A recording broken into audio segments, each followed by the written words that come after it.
Assalamu alaikum wa rahmatullahu wa barakatuhu. Hoş gelingizler bizdin Biyik Kırgız YouTube kanalına. Men özübüzdün kolumuzdağı bolup жатқан нерселерге тынчсызданбай коя албадым. Мына өзүңүздөр билесиздер, шайлоо алдында турабыз, парламенттик. Ошол шайлоолордогу сап башында бара жаткан 4-5 el tarafından tüzülgөн partiyaların içinde bütün Kırgızistan partiyasının şayloodan chetletilişi көпчүлүк массалык маалымат каражаттарында дүрбөлөңгө түшүп жаткан мезгил. Мурунку эле күнү өзүбүздөргө белгилүү болуп турган Бүтүн Кыргызстан партиясынын Турсунбай ажекебиздин арызын карап, ал бизге чейин шайлоо комиссиясына келгенге чейинки өз ара işleriңер, biz аны менен эмебиз жок, залатчылыгыбыз жок. Бизге мына биздин колубузга түшкөн списокту гана биз карайбыз. Ушуну гана списокко каттайбыз. Эч кандай мыйзамга шайкеш келген нерселери жок. Бардыгы сонун деп мурунку эле күнү каттаган. Турсунбай Бакыр уулун болсо, сиз өзүңүзчө сотко кайрылыңыз деген чечимин чыгарып берген.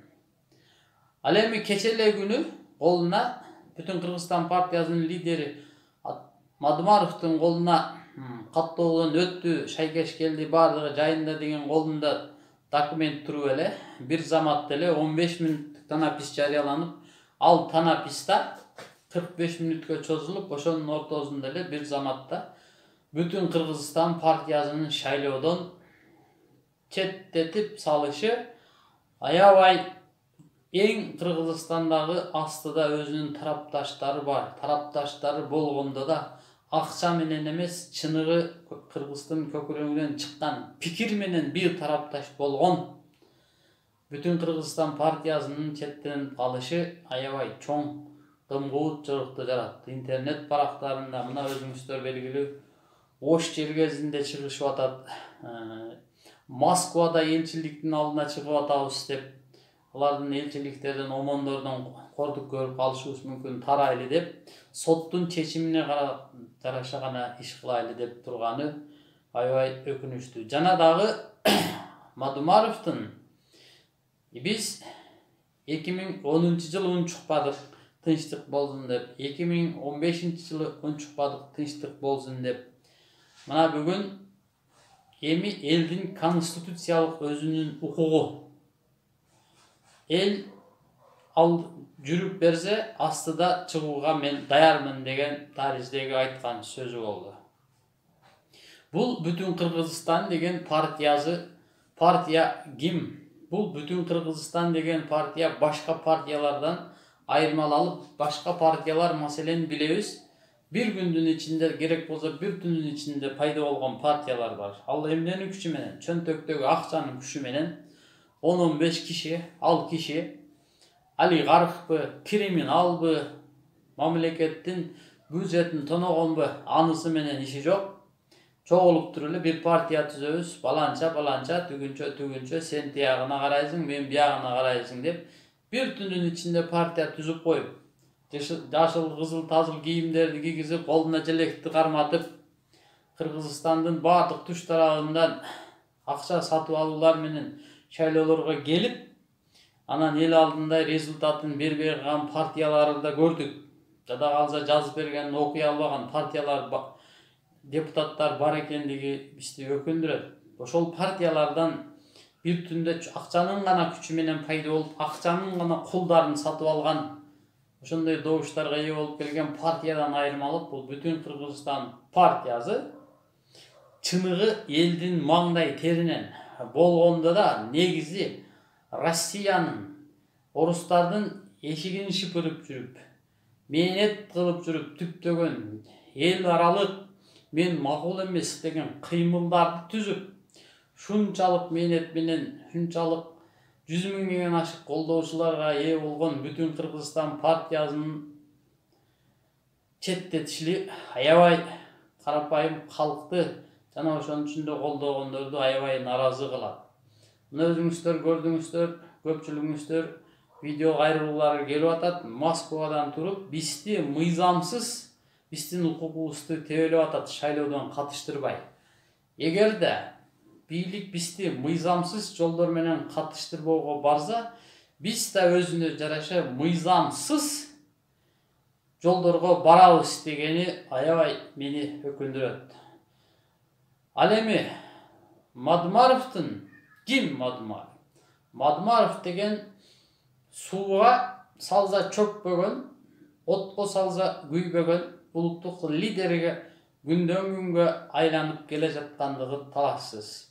Мадумаров бүгүн эле чыга калган жок. Кезинде тикелей тик туруп бардык президенттер менен, бардык жетекчилер менен эл тарабында талашып, жада калса мына акыркы күндөрү көрүп атабыз, эл тарабында кыйкыргандарды. Кече эле Эдил Байсалов деген жүрөт эле акыл үйрөтүп, бул жагын момундай кылыш керек, момундай кылыш керек. Бир мезгилде эле дудукту итип капкандай эле табылбай калды. Көрсө, Англияга элчи кылып жөнөтүп берген экен, жок.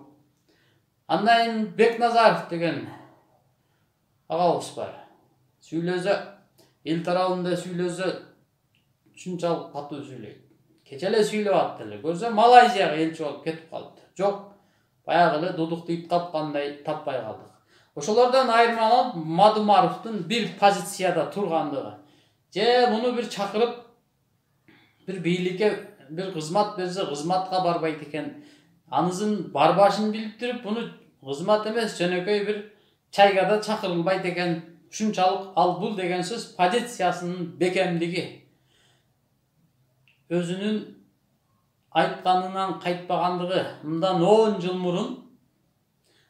мурун Текебаев өзүнүн мынакей парламенттик башкаруу менен гүлдөп, өнүп өсүп кетебиз дегенде действительно Мадумаров анчалык колдоого ээ болбой четте калган. Бүгүн ошол Мадумаровдун тараптарына туш-туштан өзүнүн партияларына, башка партиялардын келип кошулушу да бул Мадумаровдун позициясынын бекемдүүлүгү, эрктүүлүгүнөн кабар берет. Көпчүлүк партияларда акырындык менен ушул Мадумаровдун айтканын туура экен деп, карапайым эл да мынчалык башаламанга барган нерсени туура эле экен, бир гана киши башкарыш керек экен, президенттик гана башкаруу болуш керек экен. Парламенттик башаякта ким жоопкерчилик бар экен, кимде жок экенин таппай калат экендигибизди толук түшүндү. Өзүңүздөргө эле белгилүү, мына кече Абылгазиев деген премьер-министр болду. Мына жок, эч ким жооп бербейт. Канчалаган акчалар келди, туш тарапка жок болду. Акыркысы орусча айтканда крайний жок. Же сиз эмес, же мен эмес виноват. Ушундай болуп калгандыгы өкүнүчтүү экен. Ошондуктан айланып келип Мадумаровду колдойбуз деген карапайым элдин көпчүлүктүгү жана дагы бүгүн акыркы күндөрү кечеден берки шайлоо комиссиясынын бүтүн Кыргызстан партиясынын четтеп салышы бул жакшы эмес. Бул чор таман карапайым элдин укугун тебелеген менен барабар. Буларды шайлоого катыштырыш керек. Элдин Аллахтын буйруганынча, насип кылганынча өздөрүнүн добушунун алышына караша депутаттыкка жетсе, жетип отургандыгына мүмкүнчүлүк бериш керек. Ошол жердеги шайлоо комиссиясына, сот жетекчилерине жакшы ниет, жакшы дуа кылайлы, адилеттүү чечим чыгарып беришсин. Кудайым өзү сактасын балакат салакаттан, калпыстыктардан, шайтандын азгырыктарынан. Кокус жананда ел толкуп кетчи болсо, Субаналиев деген элди токтото да, башкарада жооп да бере албайт. Аллахым журт башчыларын, эл башчыларын шайтандын азгырыгынан сактасын. Адилеттүү эл башы, журт башы, адилеттүү сотторду Аллахым бизге насип кылсын. Заманыбыз өсүп өнүксүн.